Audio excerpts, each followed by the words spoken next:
book lovers and avid readers. It's your girl T's blogging, and today we have a special guest joining us. Before we reveal this author, let me just tell you all that last December, we here at WeSaidIt Literary Reviews hosted our first ever 2015 Reader Choice Awards. Now, the candidates were selected from a list of books my team and I read and Dean Publisher reads. 3 different books written by this particular author were all potential winners. And it's with great honor to announce that Truth Devour, the author of the trilogy Wanton, Unrequited, and WeSaidIt, will be our guest today, and that her book, Wanton, is our 2015 Reader's Choice Award winner. It's with great honor that I welcome you, Truth Devour. How are you? Really, really good. Thank you so much. I was so pleased to receive the award. Thank you. I was just blown away. It was such a wonderful experience. Great. Well, I don't want to waste any time. We have a boatload of questions I've been dying to ask you since the first time I read your trilogy. I do have to let you know that I am definitely a fan and found that your books offered more than just entertainment. It truly left a lasting impression on me. Now, I read somewhere that the books were the best books that were written were from authors' experiences. Tell us, is Talia you, or because it just felt so personal, the story. So are you really Talia? In essence, yes. The short answer is yes. We are one and the same. I mean, the story is told as fiction. Obviously, there's things that have been changed. There's my own perspective on the experiences, and my belief systems and everything are all the same as what is outlined within the character. And then, along with that, I've obviously changed things up and added some colour, and there's some paranormal activities and things like that have occurred to create the overall fiction story. Okay. And I've also noticed that your book covers, they're very vibrant and distinguished. Honestly, they are absolutely beautiful pieces of art. However, I read on Amazon that one reader mentioned that she was taken aback by the cover of Wanton. She stated that the picture appears to be a child on the cover on an erotic book. Tell us, is the picture of a little girl? Yeah, absolutely. The picture is of a little girl. She's the main character, Talia, and Wanton, the book that's just won the award, it stems from her because it starts as a representation of her as a 6-year-old child. So it goes through her whole life growing up, and you get to live that life with her. In terms of the erotica, it was mainly because it was the first release of the book, and okay. I was told it had to be put under erotic fiction because it had some sexual or erotic undertones outlined in it, and I was basically putting it in there, but it wasn't the right classification because it's contemporary adult romance rather than erotica. I mean, if you read erotica, it is nothing but erotica, but this is a life story. Right. So what was the message that you wanted to portray on the cover?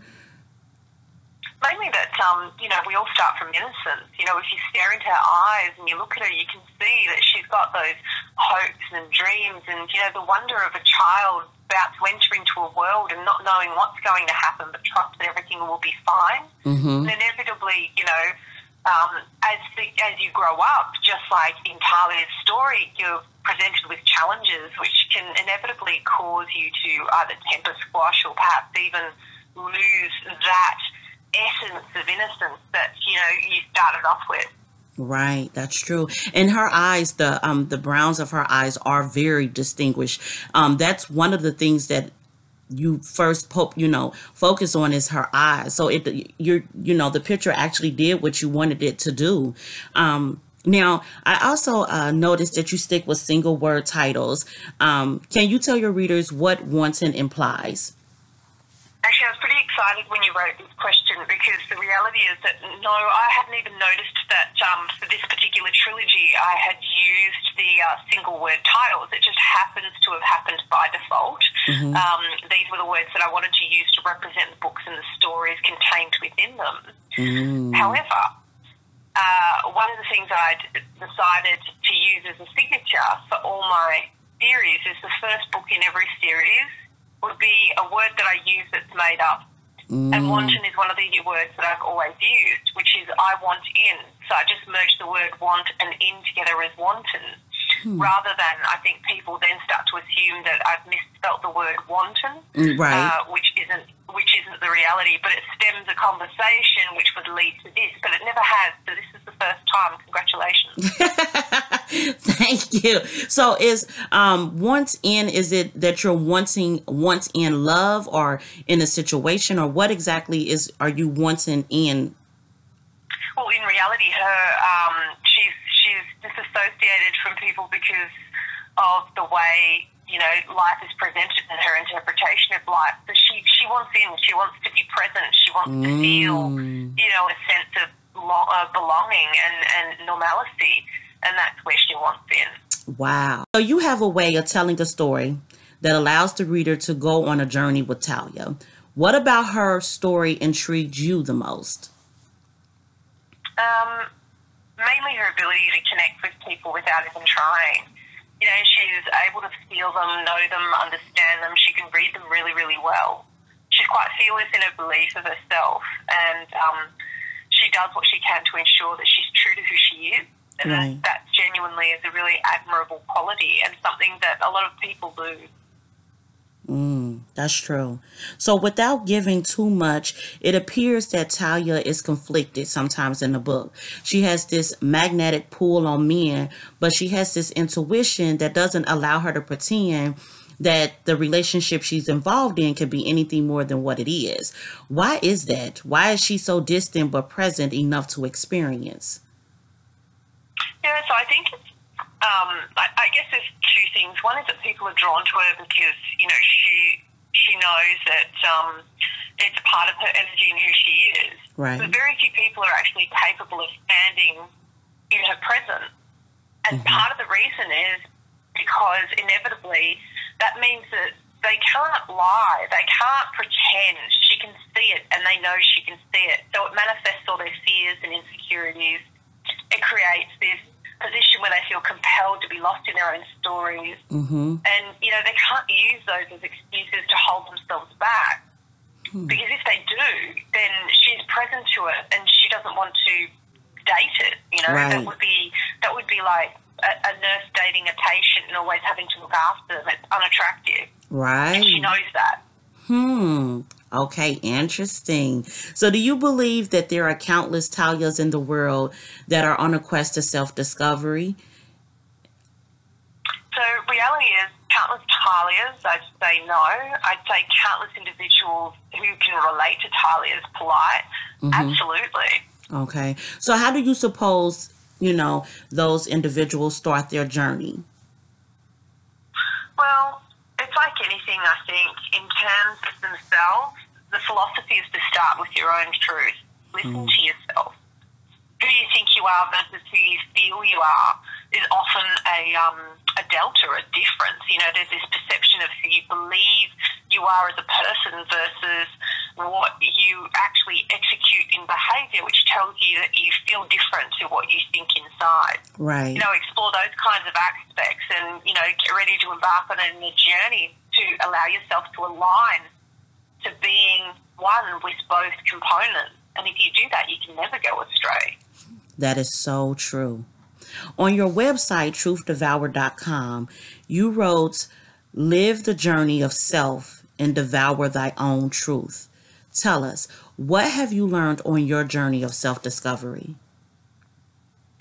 Predominantly to be unapologetically me. You know, no yielding to peer pressure, styles, fashion, social rules, etiquette standards, you name it. I mean, at the end of the day, I'm absolutely the happiest when I allow myself to simply be me. You know, if I go into a restaurant and I want to eat with my fingers, then do that. Not knife and fork because everybody else is. You know, just do what you feel is right for you.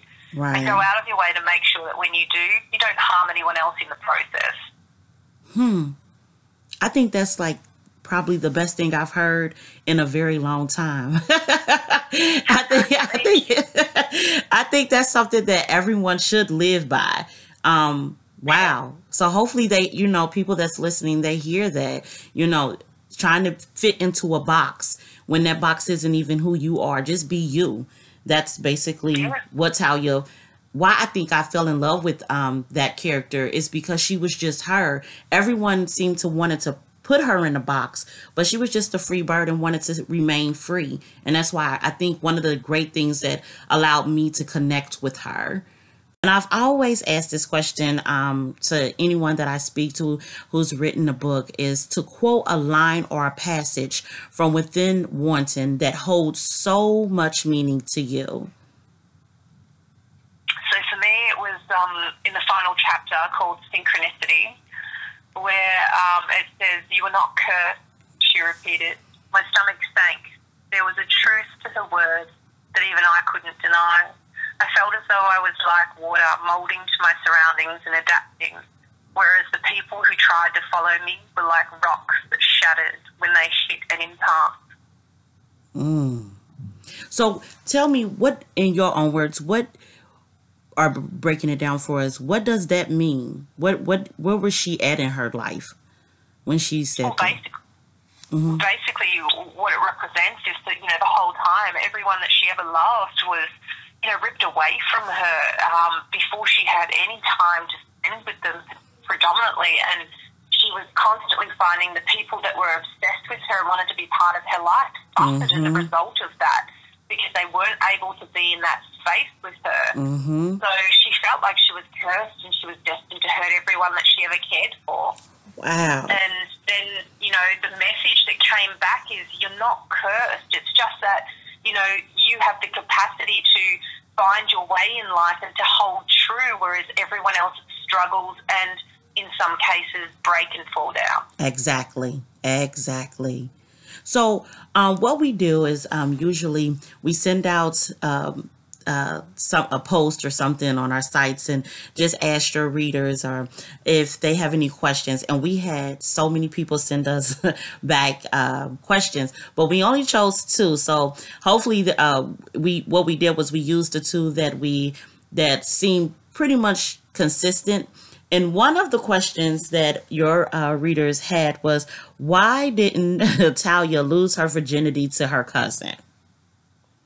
Well, it was basically because, in the course of the story, Brad had left, and he knew that he had to leave because he had absolutely no strength to be present to Talia and not, go down that path. Right. And also Talia was aware of the same at that point. She had an inexplicable weakness because she hadn't experienced any of that, and she dearly cared for him. Right. So if it was meant to be universally, it would have happened, but it didn't. So they were never meant to be, traveling down that path. Okay. And then the final question would be, what are the top 3 things that you hope readers will learn from your book? I really enjoyed this question. I mean, my first response when I read it would be to say something to the effect of, whatever is required within you as a calling is what you're required to learn from. Exactly. But if it was me looking into it and wanting people to absorb anything, I'd say, 1, everyone has a story and each of them has a value added to that story. Right. Be genuine in your kindness because it rewards you in unexpected ways. And hold steadfast to your truth and trust yourself to know that what's best for you is, you know it above all others. It's at the end of the day, you can get advice from people. That's fine. You can get guidance from people, but make the decision yourself because you are the one that lives your life. So true. Well, thank you so very much for taking time out to speak with us.